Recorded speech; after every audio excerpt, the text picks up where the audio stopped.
সে বুঝতে পারে খড়গ হারিয়ে যাওয়া এবং নবকুমারকে মুক্ত করার পেছনে আসলে কপাল কুণ্ডলার হাতই রয়েছে। সে আর সেই ভর বহন করতে না পেরে হুড় হুড় করে যায়। ওই দেখো, মন্দিরের চূড়া দেখা যাচ্ছে ওখানে। বাইরে এসে দাঁড়ায় এক বৃদ্ধ মানুষ। আমি ওই যুবককে ঘরে বিশ্রামের ব্যবস্থা করে দিয়ে আসি। বিবাহ হলো নারী ধর্ম, তোমাদের বিবাহের ব্যবস্থা করছি। সকালেই তোমায় এখান থেকে চলে যেতে হবে। অধিকারী মনে মনে ভাবে, একবার সংসার করেছে তো কি হয়েছে? এতদিন ধরে ঘট খালি করেছি কি আর এমনি এমনি? অদৃশ্য কিছুর দিকে তাকিয়ে ভাবতে লাগলো একটা অদ্ভুত কথা।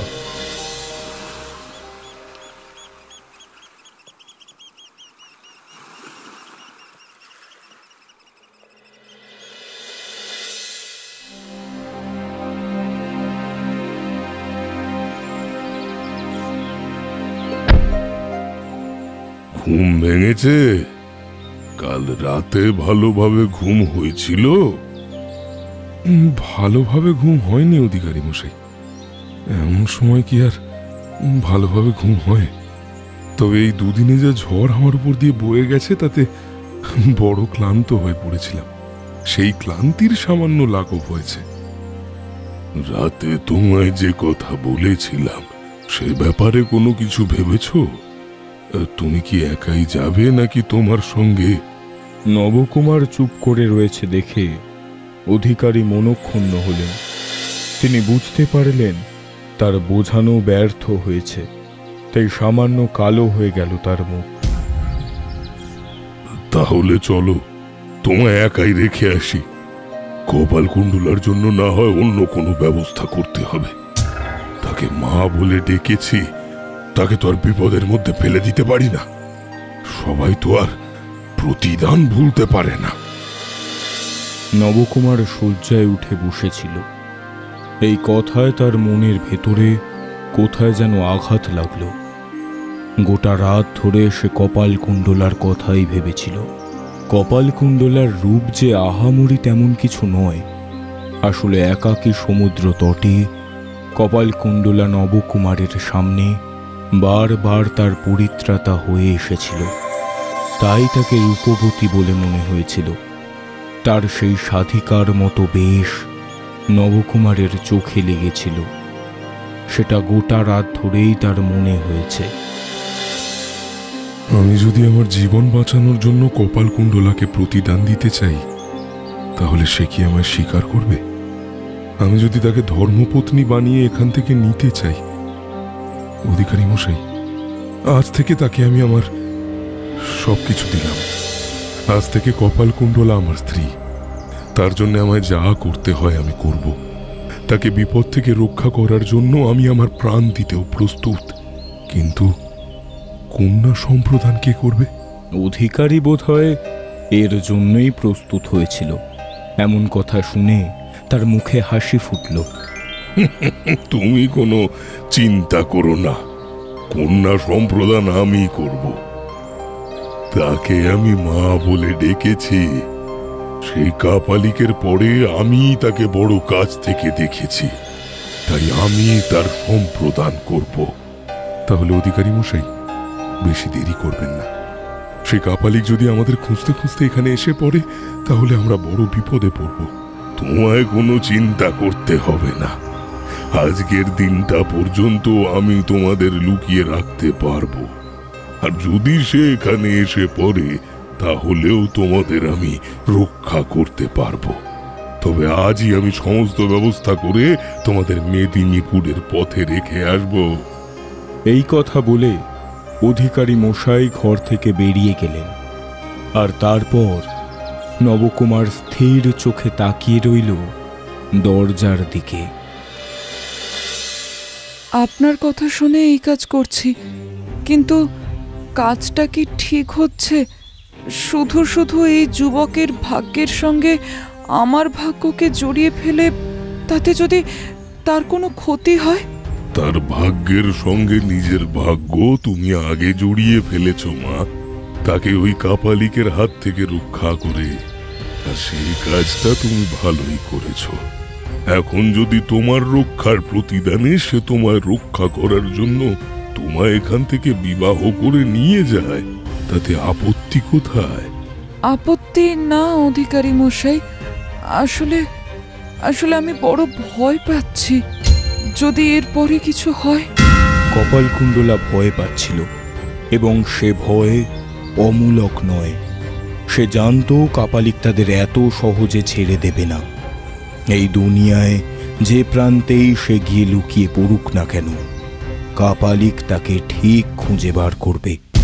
একবার খুঁজে বার করলে তার সঙ্গে সঙ্গে নবকুমারেরও যে বিপদ হবে। আমি সবই বুঝতে পারছি মা, কিন্তু ওই মুহূর্তে আমাদের কাছে করার মতো কিছুই নেই।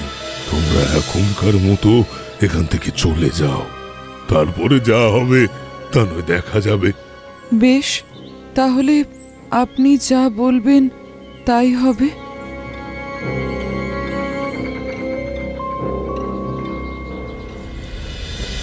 তালপাতার পুঁথিতে লেখা বিবাহ মন্ত্র পড়ে অধিকারী মশাই নবকুমার ও কপালকুণ্ডলার বিয়ে দেন। নবকুমার কপালকুণ্ডলার সিঁথিতে সিঁদুর দান করার পরে আগুনের সামনে মন্ত্র পড়ে বিবাহ বন্ধনে আবদ্ধ হয় ওরা দুজন। আজ থেকে তোমার সব দায়িত্ব আমার, কপালকুণ্ডলা। আর তোমার কাউকে ভয় পাওয়ার প্রয়োজন নেই। তোমায় আমি আজই এখান থেকে নিয়ে যাব। মা, আমার যদি সামর্থ্য থাকতো তাহলে তোমাদের দুজনকে আমি এখানেই রেখে দিতাম, চোখের আড়াল হতে দিতাম না।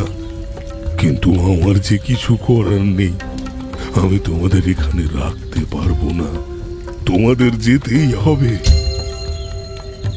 কপালকুণ্ডলা কিছু বলল না, চুপ করে একবার সামনে দেবী মূর্তির দিকে তাকিয়ে দেখল। তারপরে মাথা নিচু করে রইল। অধিকারী সামনে এসে দাঁড়ালো, তার হাতে একটা পুঁটলি। মা, তুমি তো জানো তোমাদের আশীর্বাদে আমার অর্থের চিন্তা নেই। এই পটলির মধ্যে সামান্য কিছু আছে, এটা নিয়ে যাও, আশা করি এটা তোমার কাজে লাগবে।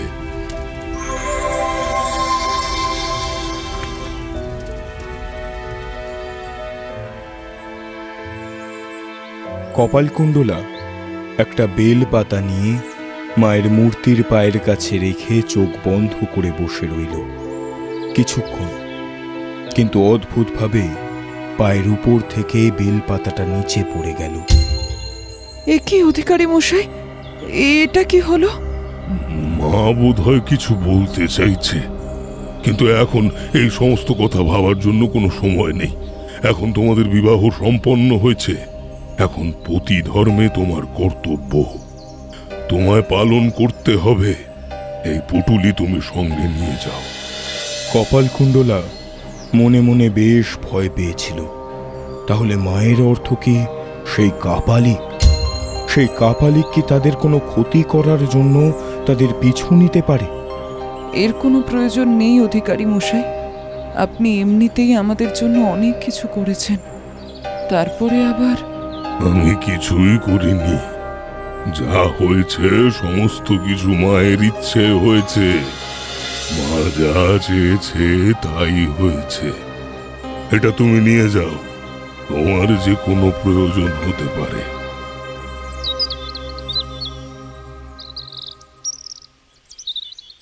সেদিন মন্দির থেকে বেরিয়ে দুপুরবেলা ওরা তিনজন মিলে মেদিনীপুরের পথ পর্যন্ত পৌঁছালো। কপালকুণ্ডলার চোখে এবার কিন্তু জল এলো। অধিকারীও কাঁদতে লাগলো। আমাদের ভুলে যেও না মা, যদি কখনো ভাগ্যে থাকে তাহলে তোমাদের সঙ্গে আবার দেখা হবে। নিশ্চয়ই দেখা হবে ওর, অধিকারী মশাই। আমি একবার বাড়িতে পৌঁছাই, তারপরে এই সমস্ত সমস্যার সমাধান করব। একবার বাড়িতে পৌঁছালে ওই কাপালিক আর আমাদের কোনো ক্ষতি করতে পারবে না। কপালকুণ্ডলা মনে মনে ভাবল, নবকুমার এখনো ওই কাপালিককে ভালোভাবে চিনতে পারেনি। তার পক্ষে অসম্ভব কোনো কাজই দুনিয়াতে নেই। আর দেরি করা চলে না, এখনই আমাদের বেরিয়ে পড়তে হবে, না হলে সন্ধে নামলে আর আর পথ চেনা যাবে না। এখান থেকেই গরুর গাড়ির ব্যবস্থা করতে হবে আমাদের। নবকুমার গরুর গাড়ির ব্যবস্থা করার জন্য বেরিয়ে পড়ল। মেদিনীপুরের এই পথে গরুর গাড়ি পাওয়া যায়। সেই ফাঁকে কপালকুণ্ডলা অধিকারী মশাইকে বলল, অধিকারী মশাই, সে কাপালিক নিশ্চয়ই আপনার কাছে আসবে এবং আপনাকে কিছু জিজ্ঞেস করবে, তবে আপনি কিন্তু তার সঙ্গে বেশি। তোমাদের কথা যদি আমি তাকে বলে দিই তাহলে তোমরা আমায় ক্ষমা করলেও মা আমায় ক্ষমা করবে না। এমন কাজ আমি কখনোই করতে পারবো না।